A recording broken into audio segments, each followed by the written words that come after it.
मैं बहनों और बेटियों से कहना चाहूंगा, शोहरों की नाफरमानी ना करो, उनके सामने जुबान दराजियां ना करो। ये इस दौर का ये एक अलग दुखड़ा और एक अलमिया है कि यहां पर शोहर की नाफरमानी भी जुर्म नहीं समझा जाता, जबकि अल्लाह के रसूल क्या इरशाद फरमाने हैं। हुजूर फरमाया कि अगर मेरी शरीयत में सजदा जायज होता तो मैं बीवी को हुक्म देता कि वो शोहर को सजदा करे। जिसके हकूक इतने बताए गए हैं और चंद लम्हों की तकलीफ के इवज में उसकी नाफरमानी कर लेना। और दूसरी रिवायत में हुजूर ने इरशाद फरमाया कि वो औरत कि जो इस हाल में मरी कि उसका शोहर उसके ऊपर खुश था, अल्लाह अकबर। और हुजूर फरमाया वो इस हाल में मरी कि उसका शोहर उसके ऊपर खुश था, तो हुजूर मैं उमर इतनी खुशकिस्मत खातून है कि कल क़यामत के दिन जन्नत में जिस दरवाजे से जाना चाहे जा सकती है, उसे कोई रोकने वाला नहीं होगा। और मैं भाइयों से भी कहना चाहूंगा कि खाने में नमक कम होने पर घर तोड़ने की बातें ना करो। 100% ठीक कोई भी नहीं होता, लहजों में नरमी पैदा करो। तुम मर्द हो, तुम्हें तलाक का हक इसलिए नहीं दिया गया तुम तीसरे दिन घर तोड़ के बैठ जाओ। तुम्हारे ऊपर एतमाद किया गया था कि तुम बर्दाश्त करोगे, घर को आगे लेकर चलोगे। रवैयों की तलखियों के साथ गालियां देकर किसी की बेटी को रुसवा ना करो। इस पे हम गौर करें। मेरी माँ जी बड़ी सादा सी दुआ किया करती हैं और मुझे अपनी जिंदगी में इस दुआ की हकीकत नजर आई है। मेरी माँ जी सादा जो पंजाबी लहजे में दुआ किया करती, जब भी हाथ उठाती तो वो कहती कि ए अल्लाह सारे दियां धीआं नूं सुख देई, किसे दे सदके मेरियां नूं भी देई। ये इतने हम अक्सर जब छोटे होते थे ना ये बात समझ नहीं आती थी, लेकिन जब बड़े हुए तो ये बात हकीकत में देखी कि जो किसी की बेटी के लिए सुख मांगता है रब उसकी बेटी को सुख देता है। लेकिन हम बड़े अजीब लोग हैं, हम अपनी बेटियों के सुख तो मांगते हैं, लेकिन जो घरों में बेटियां किसी की बहू बन के बैठी होती है हम उनके साथ तराजू तोल के रखते हैं। क्या यार एक बर्तन टूट जाए, मेरे मुआशरे में बहू को गालियां नहीं दी जाती? मेरे माहौल के अंदर बेटी को रुसवा नहीं कर दिया जाता कि तुझे काम करने का नहीं पता? क्या मैं गवारा करता हूं 100 रुपए की प्लेट की खातिर कोई मेरी बेटी या मेरी बहन को ससुराल में गालियां देता फिरे? क्या आप गवारा करते हैं?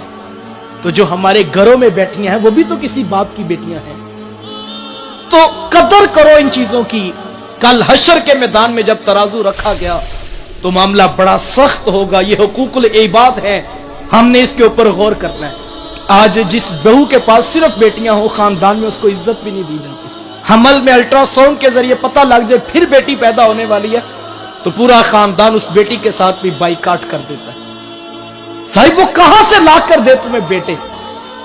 ये तो अल्लाह कुरान में फरमाता है कि अल्लाह जिसे चाहता है बेटे अता करता है, जिसे चाहता है बेटियां अता करता है, जिसे चाहता है दोनों अता करता है और जिसे चाहता है कुछ भी अता नहीं करता। ये उसकी तकसीम है, उसकी तकसीम पे राजी रहने का मिजाज पैदा करो। वो बेटियां जो ससुराल में जिल्लत की जिंदगियां गुजारी हैं, क्या जुर्म है उनके पास? ना सास उसको सीधे मुंह बुलाती है, ना ससुर उससे मोहब्बत का शफकत का एहसास दिलाता है। वो जो तुम्हारे घर में आकर बैठी है वो भी किसी की बेटी है। क्या मैं गवारा करता हूं मेरी बहन या बेटी को ससुराल में बिला वजह गालियां दी जाए सिर्फ इसलिए कि उनके पास बेटियां? क्या आप गवारा करते हैं? तो साहिब जो हमारे घर में बैठी हुई है वो भी तो आखिर किसी बाप की बेटी है, किसी भाई की बहन है। उसके सर पे शफकत का हाथ रखो, उसे भी उतनी मोहब्बत दो जितनी बेटों वाली बहू को देते हो। डरो रब से, उसकी पकड़ से बचो। कल क़यामत के दिन ये सब चीजें तश्त अज़बाब होंगी और सारी कहानियां खुल के सामने आ जाएंगी और उस वक्त का पछतावा कुछ काम नहीं आएगा जब हशर के मैदान में किसी ने गिरेबान आपका पकड़ लिया। मेरे माशरे में तो बड़ी बस में किसी की पगड़ी उछाल देना, इसको तो हम काम ही नहीं समझते हैं, इसको तो हम जुर्म ही ख्याल नहीं करते हैं। ये कितना बड़ा जुर्म, कभी हमने सोचा इस बात पर? अल्लाह के रसूल सल्लल्लाहु अलैहि वसल्लम ने इरशाद फरमाया, हुजूर काबे का तवाफ कर रहे थे तो हुजूर काबातुल्लाह से मुखातिब हुए और हुजूर में ए काबा, तू अल्लाह का घर काबा है, तेरी बड़ी शान व मंजिलत है, तेरा बड़ा मकाम व मर्तबा है कि तू रब का घर काबा है, लेकिन काबा याद रखना मेरे एक उम्मती की इज्जत काबा तेरी इज्जत से ज्यादा कीमती है। क्या ख्याल है जिस उम्मती की इज्जत काबातुल्लाह से अफसल बताई जा रही है और हम बड़ी बज़्म के अंदर उसको रुसवा करके उठ जाए, पगड़ियां उछाल के जुब्बे फाड़ कर हम मुतमईन होकर सो जाए। हर किसी को पता है कौन कहां ज्यादती कर रहा है, یہ جو زبان ہے، یہ زبان، اس کے لگائے ہوئے زخم ایسے ہیں کہ جو برتے نہیں ہیں۔ وہ عربی والے شاعر نے کہا تھا کہ تلوار کے زخم تو بر جاتے ہیں لیکن زبان کے لگائے ہوئے زخم نہیں برتے ہیں۔ اور یہ رشتوں کا تقدس چھوٹی چھوٹی چیزوں پہ پامال نہیں ہونا چاہیے۔ اللہ کے رسول صلی اللہ علیہ وسلم نے فرمایا کہ رشتوں کو توڑنے والا جنت میں داخل نہیں ہوگا، اور دوسری طرف کیا، ایک طرف تو فرمایا رشتوں کو توڑنے والا جنت میں داخل نہیں ہوگا، اور دوسری طرف فرمایا جو سلو کرنے میں پہل کرے گا میں ضمانت دیتا ہوں وہ جنت میں بھی پہلے جائے گا۔ توڑنے والا داخل ہی نہیں ہو سکتا اور جوڑنے والا پہلے داخل کیا جائے گا، سلو کرنے والا پہلے داخل کیا جائے گا۔